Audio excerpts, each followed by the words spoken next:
मैं बहुत खुश हूँ कि अब प्रियंका कदम वो ले रही हैं कि अपने लिए सोच रही हैं, अपनी मेहनत करेंगी, अपना प्रचार करेंगी खुद अपने लिए। जब से मैं प्रियंका को जानता हूँ 35 साल हो गए मेरे ख्याल से, और मैंने देखा है वो हमेशा अलग लोगों के लिए, सारे अपने परिवार के लिए और देश के लोगों के लिए उन्होंने मेहनत की है। अगर वो संसद में होंगी तो महिलाओं की आवाज़ बुलंद करेंगी, और जो भी असल मुद्दे हैं जो बीजेपी नहीं उठाती है, जो छुपाते हैं, वो उनको बुलंद करेंगे। मैं बहुत खुश हूँ कि अब प्रियंका कदम वो ले रही हैं कि अपने लिए सोच रही हैं, अपनी मेहनत करेंगी, अपना प्रचार करेंगी खुद अपने लिए। क्योंकि जब से मैं प्रियंका को जानता हूँ 35 साल हो गए मेरे ख्याल से, और मैंने देखा है वो हमेशा अलग लोगों के लिए, सारे अपने परिवार के लिए और देश के लोगों के लिए उन्होंने मेहनत की है।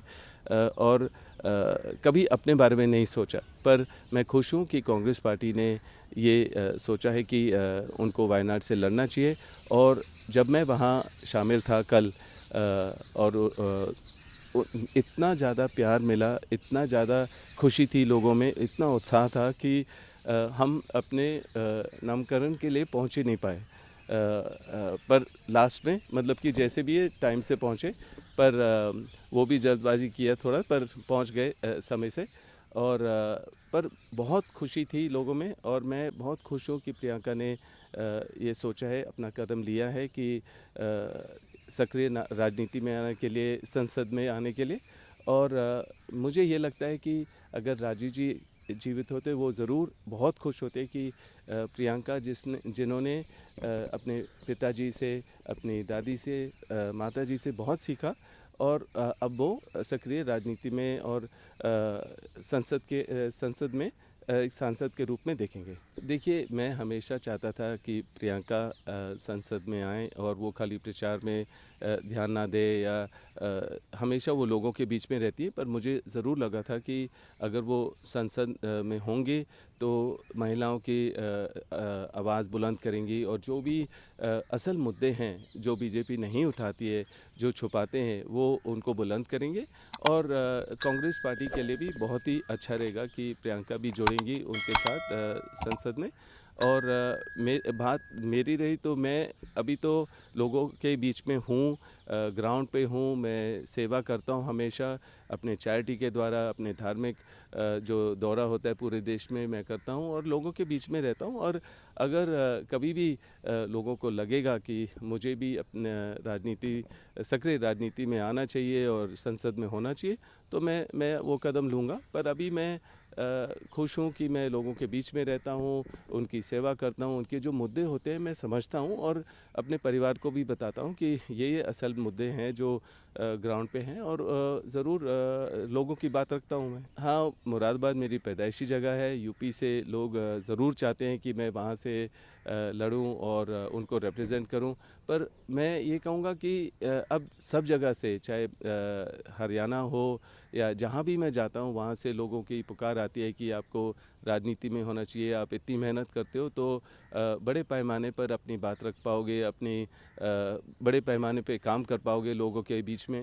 पर उसके लिए समय है, और जब समय आएगा, जो कांग्रेस पार्टी चाहेगी, जो मेरे परिवार आदेश करेंगे, तो फिर मैं इरादा मेरा पक्का होगा। जब भी उनकी नाकामियां को छुपाना होता है, तो जहां भी कोई भी रीजनल पॉलिटिक्स होता है या जनरल होता है, तो वहाँ मेरा नाम ज़रूर उठाते हैं कि जो लोगों को डाइग्रेस करते हैं जो रियल इश्यूज़ है।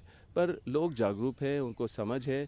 10-11 साल हो गए इनके यहाँ राजनीति में, यहाँ मतलब देश में, और जहाँ भी उनको लगा कि मेरा नाम बेबुनियाद इल्ज़ाम लगाना है, पर वो लगाते हैं, पर उसमें कोई भी आरोप प्रूव नहीं होता है।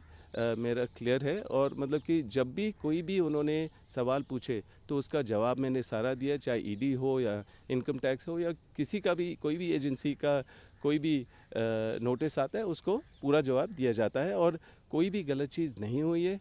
आप कितनी भी एजेंसियाँ आ जाए, उनके जितने भी सवाल हैं उसका जवाब देने के लिए मैं राज़ी हूँ। वायनाड? अगर ज़रूरत पड़ेगी तो मैं ज़रूर लोगों के बीच में रहूँगा। जो भी उनकी समस्या है उसका समाधान ज़रूर मैं ढूँढूँगा अपने परिवार के साथ। और पर मुझे लग रहा है कि प्रियंका और उनकी टीम वहाँ वैसे ही लोगों के बीच में रहेंगी, और अगर कभी भी मेरी ज़रूरत पड़ेगी तो मैं ज़रूर शामिल होऊंगा। मेहनत तो चलती रहेगी, हार जीत होती रहती है। हमें देश की प्रगति के लिए सोचना है और वो सबसे बड़ी चीज़ है, और हमें सेक्युलर देश को रखना है और वो सबसे बड़ी चीज़ है। अब मैं उम्मीद करता हूँ कि महाराष्ट्र, झारखंड में कांग्रेस की जीत हो, और जो गठबंधन है उसको इकट्ठा होना चाहिए और देश के हित में बात करनी चाहिए, देश के हित में सोचनी चाहिए। एक आखिरी देखिए, मैं उम्मीद करता हूं कि वायनाड की जनता ज़रूर, जैसे उन्होंने राहुल को प्यार दिया और भारी बहुमत से जिताया, और प्रियंका को भी भारी बहुमत से जिताएंगे। मैं ज़रूर उम्मीद करता हूं प्रचार प्रियंका करेंगी, लोगों से मिलेंगी और उनकी जो समस्याएं हैं वो उसका समाधान ढूंढेंगी, और ज़रूर मुझे लग रहा है कि अच्छा रिज़ल्ट आएगा। और ज़रूर मैं उम्मीद करता हूं कि भारी बहुमत से जीत होनी चाहिए। और जो आरोप लगेंगे या जो भी जोड़ा जाएगा, ये सारा तो चलता रहेगा, क्योंकि ये राजनीति है। और मैंने जैसे पहले भी कहा, कोई भी आरोप जो भी होते हैं, कभी भी कोई गलत चीज़ नहीं हुई है, कभी भी प्रूव नहीं हो पाया है, और कभी भी अगर कोई भी सवाल है कोई भी एजेंसियों का, मैं जवाब देने के लिए राज़ी हूँ। और ज़रूर राजनीति और ये सब आरोपों को अलग रखना चाहिए। हमें देश की प्रगति के लिए सोचना चाहिए, और देश के जो असल मुद्दे हैं, जो बेरोज़गारी है और महिला की सुरक्षा और इन्फ्लेशन जो है, महंगाई जो है, उसके बारे में बात करनी चाहिए, उसके बारे में सोचना चाहिए, किसानों के बारे में सोचना चाहिए। और ये जो सेंसेशनल पॉलिटिक्स